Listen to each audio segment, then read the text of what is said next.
Thank you for taking the time to listen to this podcast. My name is Lisa A. Romano. I am the Breakthrough Life Coach and an expert in helping people heal from this thing called codependency, as well as narcissistic abuse, the after effects or the aftershock of narcissistic abuse, childhood emotional neglect, childhood parental emotional neglect. There are a plethora of things that happens to us as human beings when our beginnings are corrupted by ignorance, very well-intended parents perhaps, but ignorance, what I call below the veil existences, living in the life or living life through the veil of unconsciousness, unaware that there is this veil that human beings have the ability and the opportunity to transcend, to become awakened from. I know for most of my life, I was asleep. And one of the exciting things about aging is that I'm evening up the scales, if you will. I'm about to become 52 years old, and I would say that I began to become more awake at around 32 or 33. Around that age, that's when I began to realize that there was something not right. I had a series, perhaps, of what you would call these weird aha moments of clarity. I remember one day, it was around the holidays. My middle daughter was probably about 3 years old. And she was so cute. Oh my God. I mean, what 3-year-old isn't, right? But I picked her up and I put her up on the kitchen counter. And I can tell you exactly what she was wearing. She was in this little purple and bright pink striped, almost thermal type outfit, like jersey knit actually outfit. Little trapeze top and little leggings. And she had a little curly hair, combed off to the side, big, big brown eyes. And I picked her up and I put her up on the counter. And for a moment, it was like if you could imagine what happens when you click a picture in a camera and the shutter opens up and closes quickly. And it was in a moment that I felt completely present with this little girl, my daughter. And it shook me to my core. And I felt in my being that something amazing had happened, but I didn't have the language for it. It actually frightened me. It was almost as if I got a peek into consciousness, and then in a moment it was gone. I remember shaking, like what just happened. And for one moment, I could see the specks in my daughter's eyes. She has beautiful, I would say, if you could imagine what hot chocolate looks like, and if you sprinkled that hot chocolate with bits of cocoa, pure shred, like if you took a block of chocolate or cocoa and you shredded it with a potato peeler, and you've got very thin shreds of the cocoa landing inside the hot chocolate. That sort of describes the color of my daughter's eyes. And for the first time in my life, well, the first time in her life, in my life with her, my physical life, I could see her. And it was a very profound moment, and I never forgot it. It was like it was yesterday. And as I moved on, on what I call my quantum timeline, my physical quantum timeline, and my life got messier and messier and messier because I was a codependent young mom. I was below the veil of consciousness. I was acting out of what I call childhood programming. I was recreating my childhood dramas. I felt exactly at 32 how I felt when I was 2, when I was 12. How did I feel? I felt unseen. I felt invisible. I felt angry. I felt sad. I felt perplexed. I felt exhausted. I felt disillusioned. I felt anxious. I felt like there was something wrong with me. I just couldn't fit in. All of my edges were jagged. My relationships, they didn't fit, or I didn't fit inside of them. I couldn't fit in the relationship with my ex-husband, my children's father. It was abrasive. It didn't feel like home. I couldn't fit in to any groove that would allow me or permit me to feel like I was in sync or attuned to or with my mother, my father, my sister, my brother. The relationships that I had with my in-laws, again, I felt jagged. I felt out of step. It just didn't fit. I loved my children deeply, and probably more than anything in this world. And I was extremely well-intended. Extremely well-intended. You know, I was born in 1965, and I came from an era where children were seen and not heard. Nobody asked you when you were 5 how you felt. Your parents told you how you were supposed to feel. And when you dared to present them with how you felt, you were shamed for it. You were criticized. You were mocked, maybe even hit, maybe punished, maybe sent to your room without dinner. Maybe they pulled your hair. Who knows? As a life coach, I've heard terrible, terrible stories, insane stories about how parents abuse their children just for telling them how they feel, or just for telling them what they want. It's very sad. And so coming from that era, I thought that all I had to do was allow my children to feel. Ask them how they felt. Tell them I love them. Tell them I love them.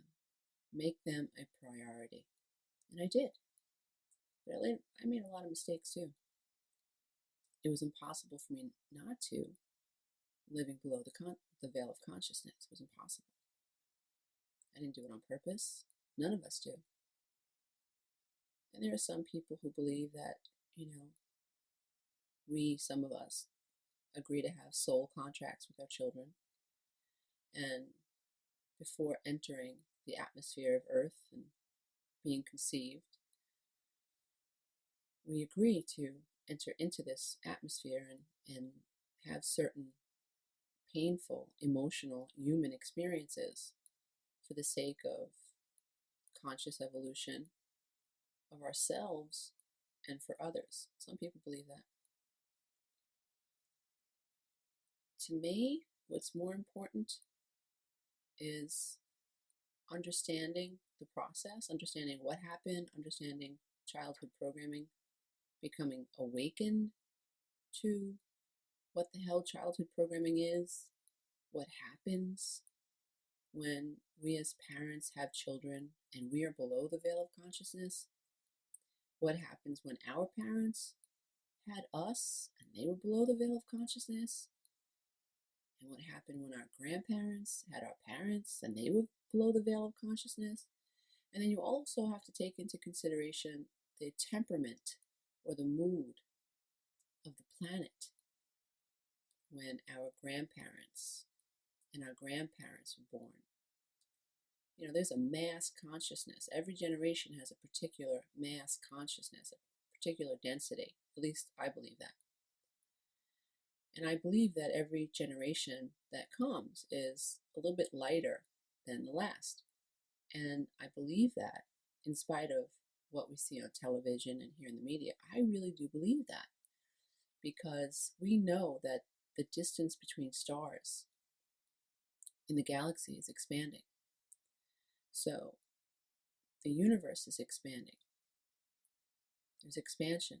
And so I believe that consciousness has to stay in step with the expansion of the universe, and that's just my opinion. If it resonates with who's ever listening, that's awesome. If it doesn't, that's fine. Everybody's allowed to have their own opinion. There is not any one opinion that is right above all other opinions, in my opinion. It's just an opinion. It's just a thought process. Next year, I might have a different awareness, and I'll talk about that. Again, we're talking about consciousness and evolution and peeling back those layers. Shrek was quite the visionary. Ogres are like onions. We've got layers. We've got layers. We do. Human beings are like ogres. They have layers. And that's what's exciting about being born, being awake, and being conscious. And so on my path, I gave my children all the things that I thought that a child should have. The love and the hugs and the kisses. But there were a lot of things that I missed. In my unconsciousness, in my arrogance, I brought back a thread of my own parents' mistake, and that was thinking that if I gave my children all the things that I didn't, they should be happy. That was the same disposition my parents had. They gave me a clean house. They gave me a home, for the most part, free of alcohol. They gave me a private school education. They gave me a two-parent home. They gave me all the things that my parents didn't have. And in their unconsciousness, they thought it was sort of like, well, that's missing. A clean home is missing from my childhood, so I'll give my kids a clean home. My parents drank, so we won't drink, and my kids will be happy, because I wish my parents didn't drink. And so in my unconsciousness, I thought, well, I will love and kiss and hug and nurture my children and, take them out of school once in a while and go to the beach, give them mental health days, spend time with them, finger paint with them, let them make a mess in the house once in a while, not be so crazy about the house being so messed up. I will take them fishing. I will get my hands dirty. They will go to karate. I will encourage them. I'll tell them how wonderful they are, blah, blah, blah, blah, blah. And in my unconsciousness, I thought that meant my kids should be happy. And so my ego would become very bruised when my son, my oldest, and that's the child that I made the most mistakes with. I think most of us do as parents. It's the older child that we make the most mistakes with. I was the older child too. In my unconsciousness, I thought, he should be happy. My ego thought, I'm giving him everything I didn't. This kid's getting hugged. I'm reading him his books. I am not opposed to making sure that he has just the right yogurt that he likes. I'm going to go let him pick out his own food, blah, blah, blah, blah, blah. And my ego self, or someone called the shadow self, thought he should be happy. And when my son was not happy, my ego was wounded. And sometimes I felt self-righteous. And sometimes I said and did things that I really wish I hadn't. But it is in those moments of reflection that I remember to feel blessed by the ability to be conscious of my mistakes. If you're not conscious of your mistakes, if we as human beings, that's what's so great about being a human being. You can become conscious of a mistake and change it. Isn't that awesome, dear ones? That's just so awesome. That's the whole purpose of having an awareness and being able to learn, being able to be introspective, be able to self-correct consciously. You are at that point choosing to evolve your own consciousness, to come out of the childhood programming, to come out, up and out, to rise out of the old way of thinking. Human beings have the ability to resurrect themselves consciously. Right now, most of us are evolving through pain. We need that big sledgehammer to the side of the head. Wake up, wake up, wake up. But I believe that children are incarnating awake.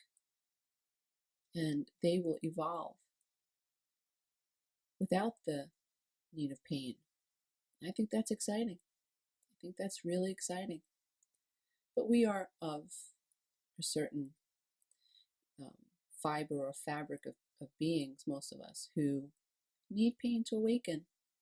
And that is the purpose of pain, whether it's emotional pain or throbbing pain of the ankle, or you would not know that you stepped on a infected, let's say, bacteria soaked piece of wood, or let's say you were walking barefoot. You would not know you stepped on a blade of, let's say, glass, or a shred of glass. If there was no pain involved, you would just keep walking on the beach. You would not know that your foot was all cut up from walking on glass. If there was not pain, you would just keep walking on glass. So no big deal, just walking on glass, walking on glass, walking on glass, walking on glass. It is pain that teaches us to pay attention. It is pain that says, hey, wake up. That's glass. Yo, that's glass. Get off the glass. It's pain that teaches us that. It is the pain when we date a narcissist or marry a narcissist and we hear certain things in their language. When we attract someone who in the beginning of the relationship is so awesome, so charming, so wonderful, and then once they've got us hooked, he says something like, sure you want to eat that? Or he says something like, have you ever thought about having plastic surgery? Or he says something like, do you always have problems with your friends? And we feel the pain of being objectified or minimized. And all of a sudden there's a red flag. There's a red flag. And that red flag is a signal. Something's wrong. Pay attention. But most of us miss that guidance because as children, part of our childhood programming is, you don't know what you're talking about. Your feelings don't matter. You're stupid. That's ridiculous. What's wrong with you, Lisa? Why do you talk like that? Oh, you're so dramatic. What's the big deal? That happened a year ago. Are you still talking about that? You're such a baby. I don't know anybody who thinks like you. You're such a pain in the ass. What, are you crying again? What is with you? For God's sakes. Messages get ground into every fiber of your being. The people that you love repeatedly tell you that there's something wrong with you. And that becomes part of your dialogue, your negative self-talk. It becomes part of the programming that you need to rise above, you need to resurrect from. And what's great about being a human being is that we have that ability, dear ones. We have the ability to rise above. We have the ability to rise above and out of childhood programming. We have the ability to confront the dysfunctional thought processes that are not us. We must detach. You must understand that unless you put a thought in your head, unless you, from a conscious plane, a very, very aware state of consciousness, unless you have plugged and put in a particular thought process, then that thought process that you are becoming conscious of is not yours. Now hold on. Don't get all freaked out. Don't get all freaked out. The mind is simply suspending thoughts and ideas, no different than a computer laptop. Imagine observing what happens on a computer laptop on the screen. You are not the computer, and you are not the screen, nor are you the information on the screen. That's not you. Nope. You are the awareness of the computer. You are the awareness of the screen. You are the awareness of the information that's happening on the screen. That's what you are. But you are not the screen. You are the awareness of the consciousness,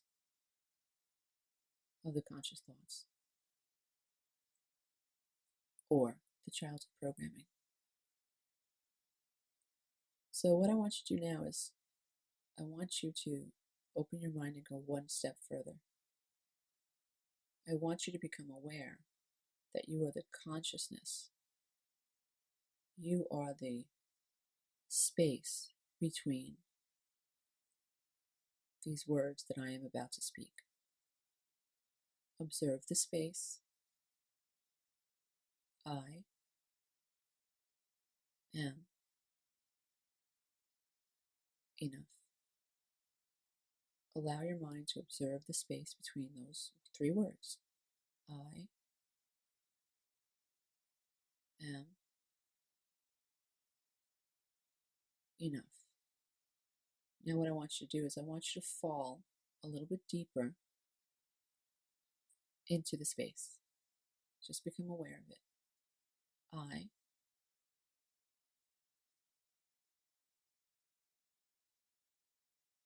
am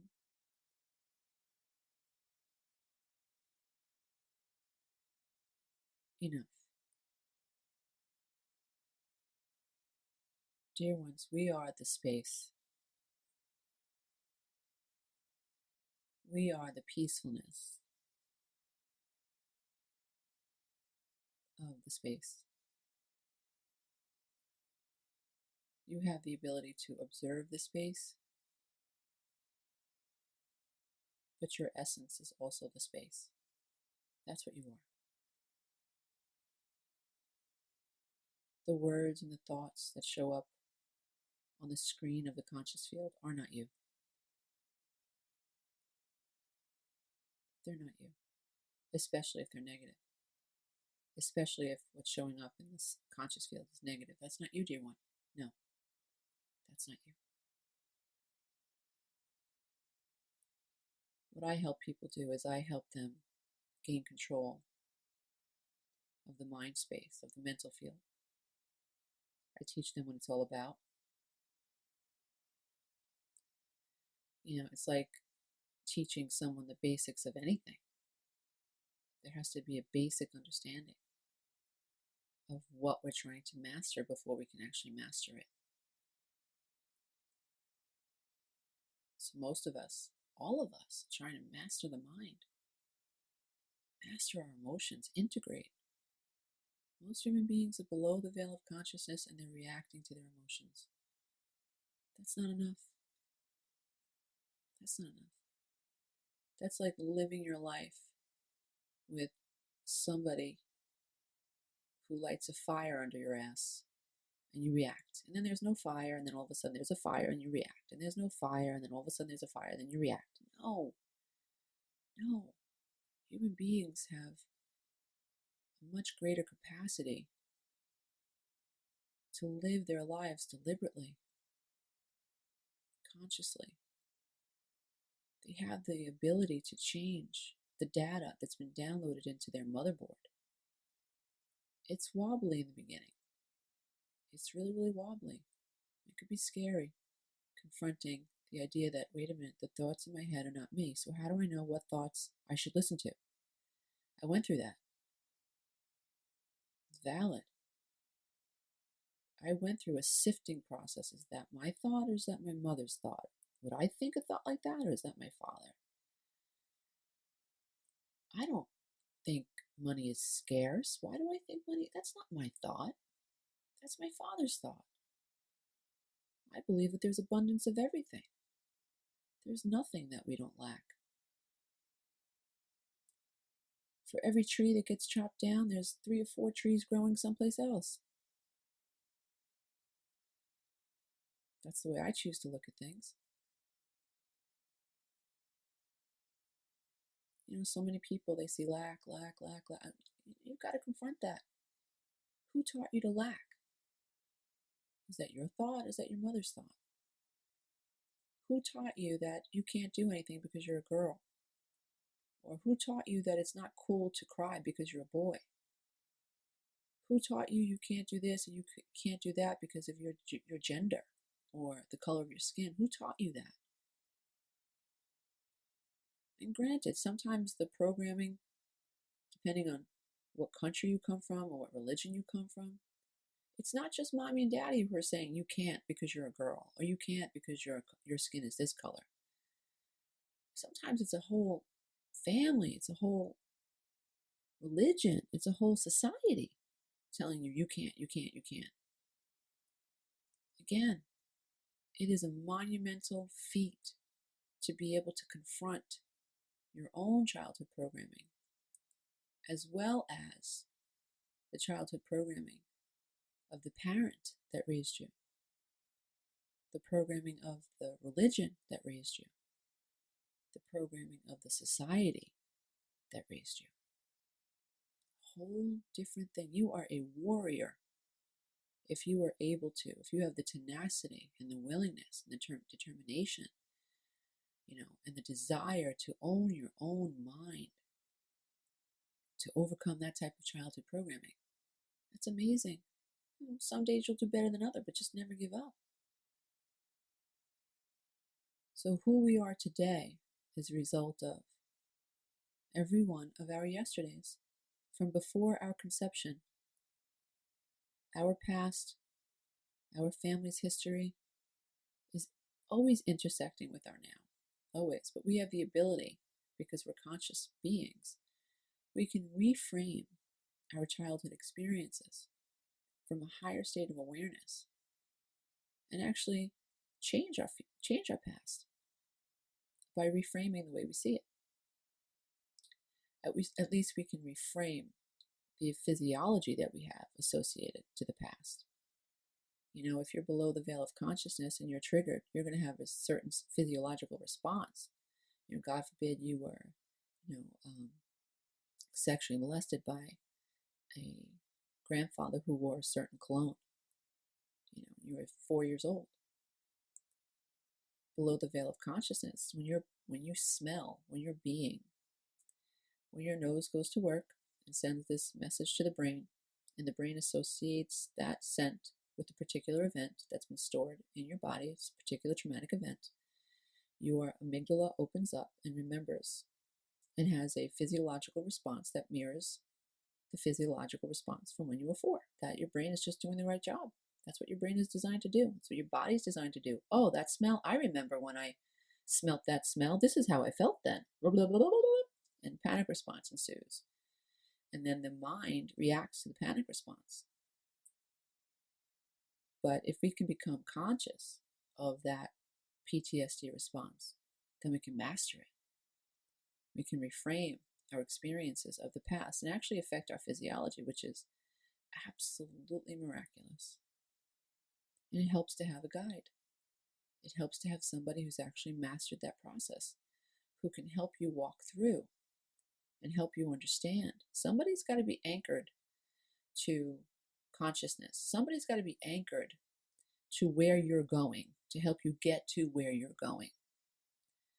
And it is not a good idea to do this type of trauma recovery work with someone who's not anchored in consciousness, somebody who's not anchored in the place that you need to go, which is a higher state of awareness, which is a complete and total integration as well as acceptance of the responses, that the physiological responses that the body has in relation to a remembering or a triggering of the past.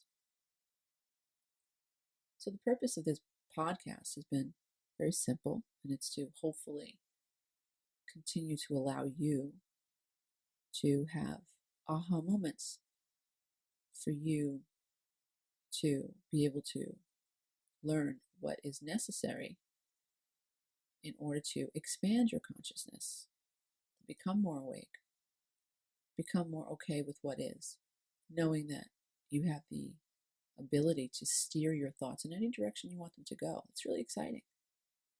There is some mastering that needs to be done. Just like when you're driving a car, you make a bunch of mistakes in the beginning. You hit the curb a lot, you turn too wide, you turn too sharp. You're learning. but it can be done, dear one. You can heal your childhood programming.